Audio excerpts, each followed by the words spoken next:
Namaste and welcome to today's episode.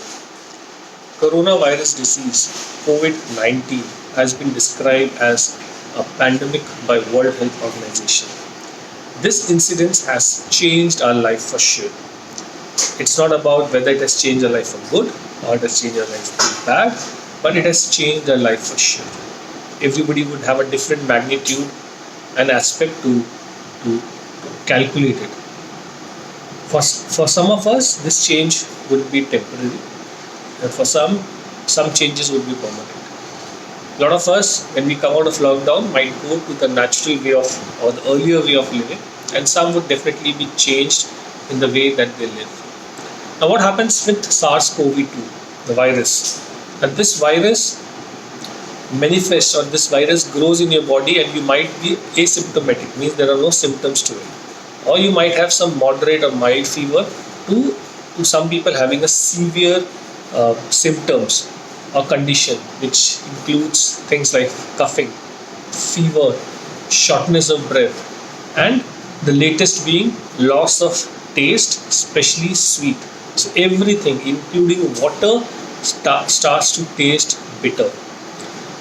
Now, this can also lead to severe complications in some cases, accounting to acute respiratory disease, okay, problem of breath, acute cardiovascular disease, okay, multiple organ dysfunction, septic shock, and unfortunately death.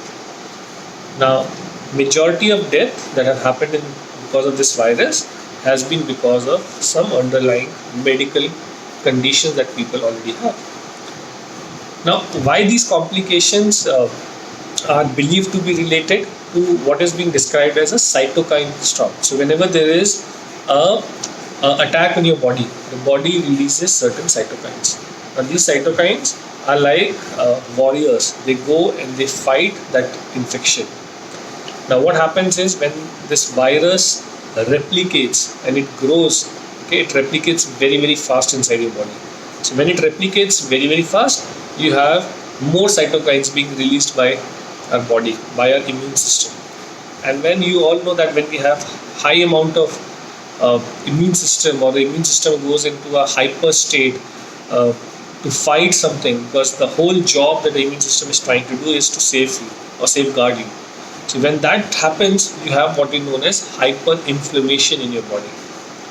Now, strict national policies have been made, okay, by the government in different countries, within the state, within the cities, within societies, which includes things like including policy to practice social distancing, okay, including things like lockdown, including things like containment areas.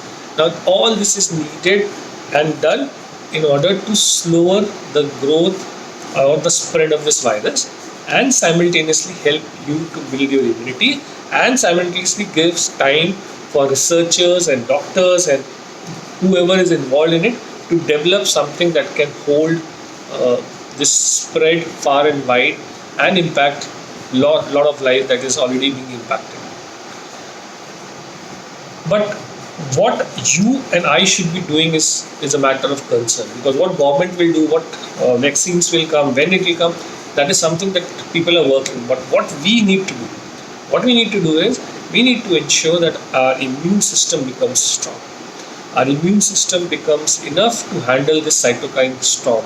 Our immune system is so varied in terms of so variety of things that have been added to your immune system, that any viral attack, any bacterial pathogen attack, the immune system does not go into a hyperinflammation mode and causes more issues to us.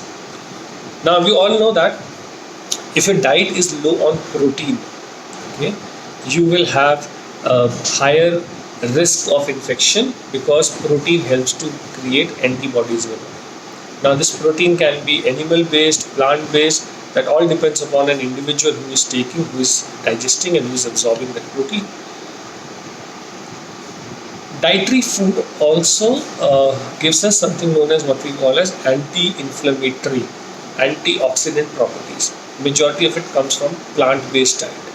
Okay, things like omega-3 fatty acids, things like vitamin A, things like vitamin C. Okay, things like a lot of phytochemicals, a lot of polyphenols, and this is available in abundance in plant-based food. These are the same thing that helps to fight inflammation. These are the same thing that helps to build our immunity. Now, what has happened is uh, when we are in this lockdown phase, when we are in our home, a lot of people find that they have more time. When they have more time, uh, a lot of energy and time and creativity is moved into eating food in terms of cooking.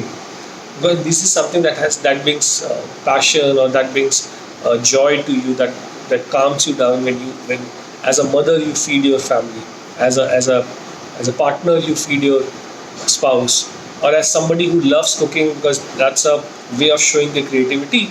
But what is happening here is, uh, in the pretext of saying that I can't go out to eat, let me cook at home, most of us are relying on what we know as comfort food. Food that is bringing them a feeling that, oh, it's like a vacation, we are enjoying, it's family time. What happens is, when you rely more on comfort food, you are not supporting your immune system.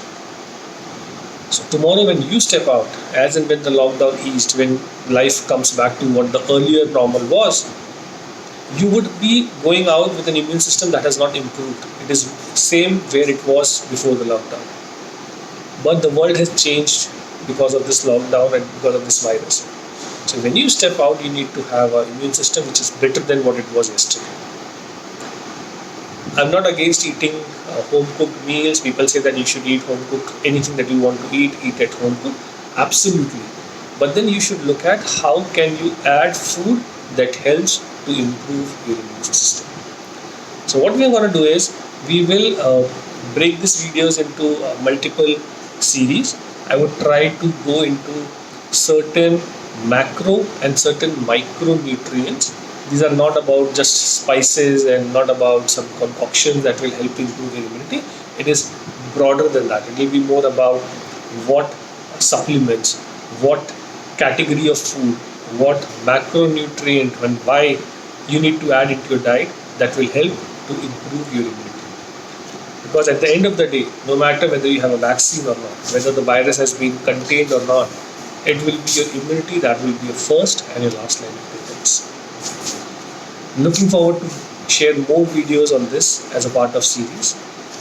Keep a watch out for this, and we will connect soon to understand how during these times we can strengthen our immune system to help fight inflammation and oxidative stress caused by things which are happening in and around us. Have a wonderful day, everyone, and we'll catch you soon.